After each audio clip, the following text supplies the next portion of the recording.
So today we are going to discuss about the thermodynamics of osmotic pressure of an ideal solution.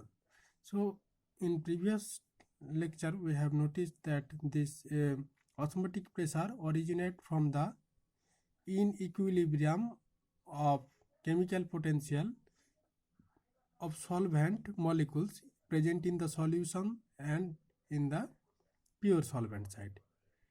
As there is a inequilibrium of chemical potential, so there will be a movement of solvent molecules from pure solvent side to the solution side through the semi-permeable membrane. Okay. In order to stop this movement, we have to either apply external pressure in the solution side, or we have to reduce the pressure in the pure solvent side. So the amount of pressure required to stop this flow of solvent molecules from pure solvent side to the solution side uh, is called the osmotic pressure.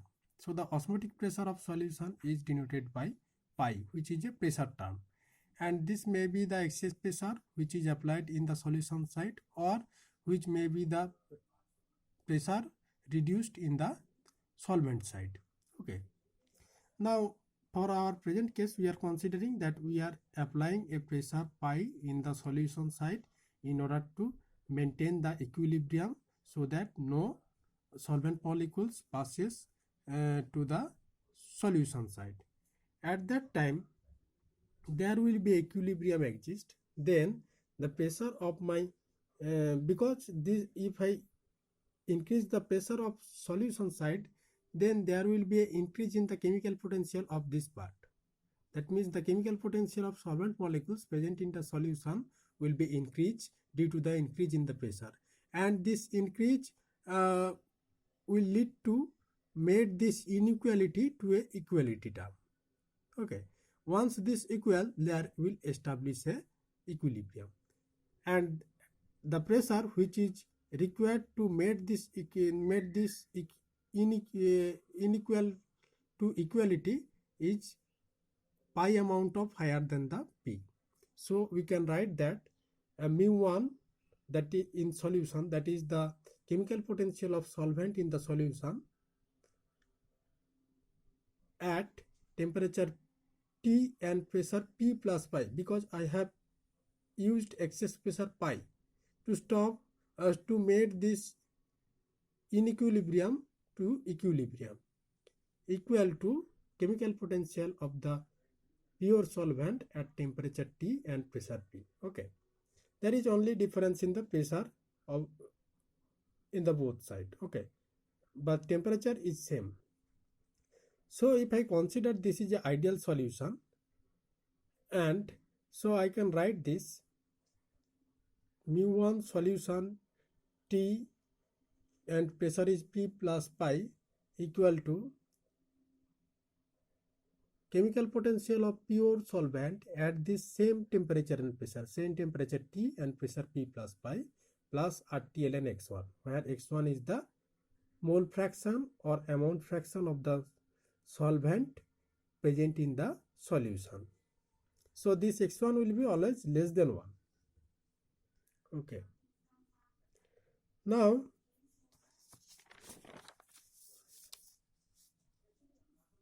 from equation 1 and 2 we can write that this mu1 chemical potential of pure solvent at temperature T and P will be equal to, that is the right hand side of this equation 1 equal to chemical potential of same pure solvent at temperature T and pressure P plus pi, which is the right hand side of the equation 2, plus RT ln x plus RT ln x1. So that will be the equality, and this will yield me a minus RT ln x1 equal to chemical potential of pure solvent at pressure P plus pi minus chemical potential of pure solvent and pressure P. Both are in a constant temperature T.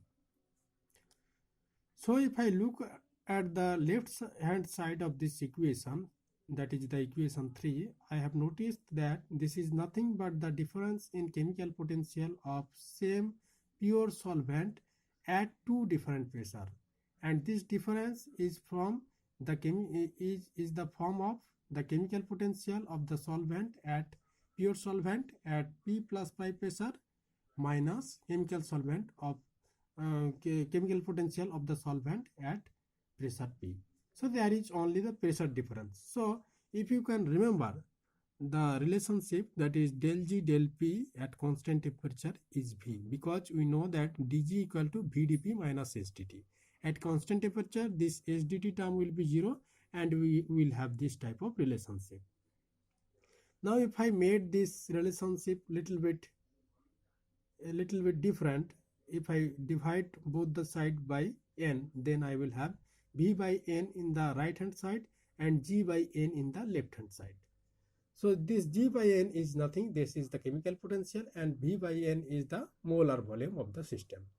Similar thing we can apply in our present case, because now this is the chemical potential of pure solvent, which is dependent on the pressure of the pressure.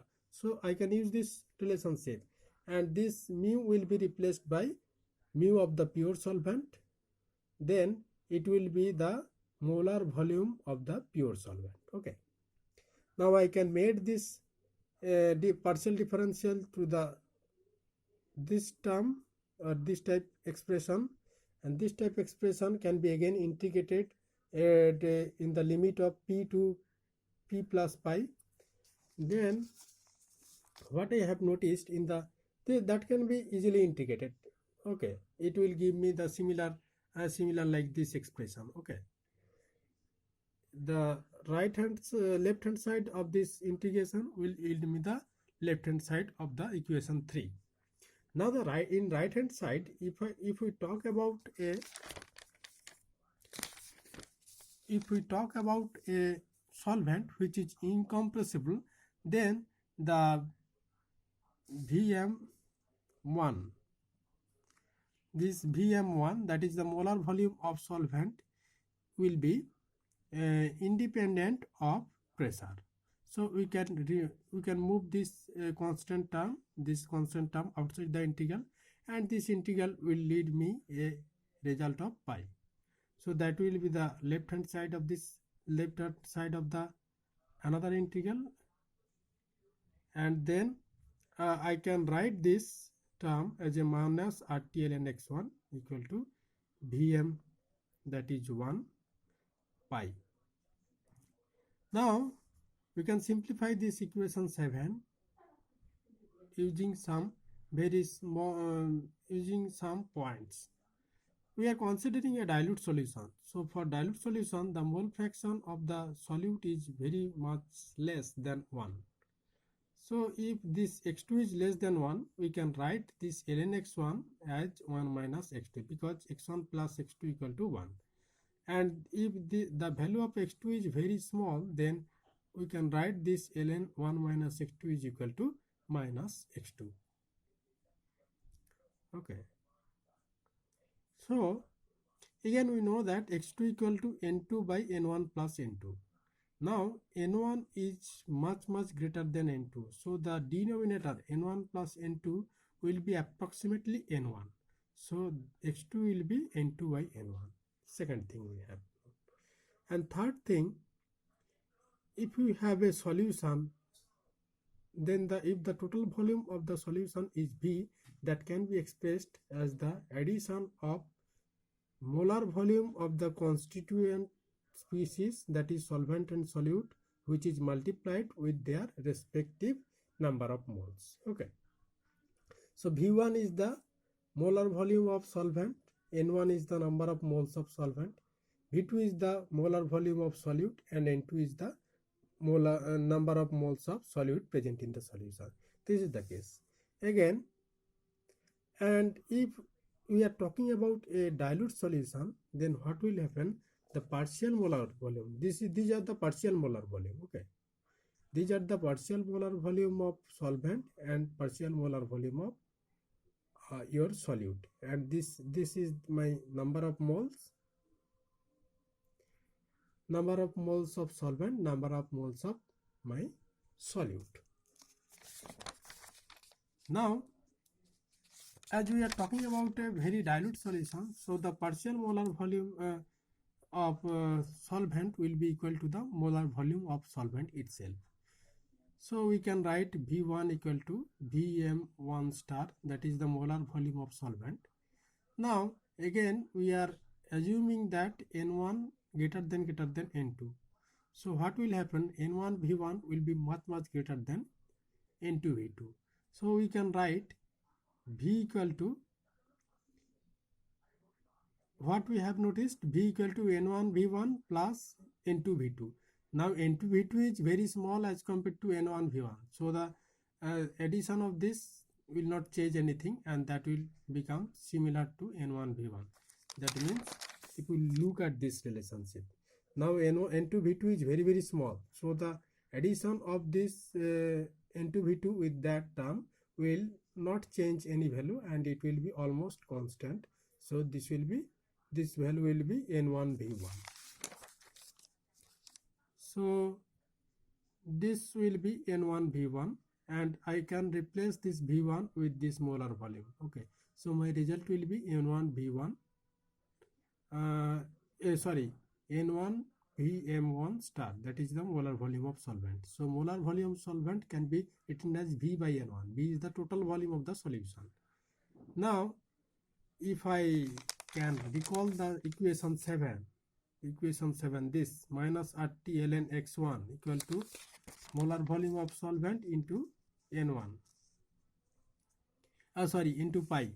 So I will write, I am writing this relationship. Then I can replace this term. I have already minus x2. So minus x2, that will be plus RTx2 Now this quantity can be written as like this: V by N1 pi. And I have again a relationship where x2 equal to N2 by N1, because N2 is very small than N1. So the denominator of the x2 expression will be N2 by will be equal to N1, and that x2 will be N2 by N1. Now N2 by N1 will cancel out. So what will come? This N2 will come to that side. V by N2 into pi equal to RT. So pi will be N2 by V RT, or you can put it here.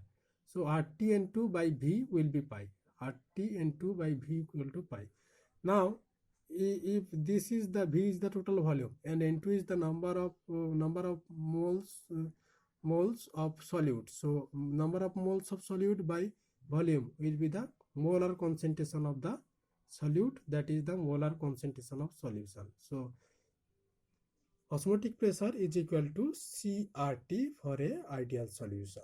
C is the molar concentration of solute, or we can say it is simply molar concentration of a solution. And this equation pi equal to CRT is known as Van 't Hoff equation.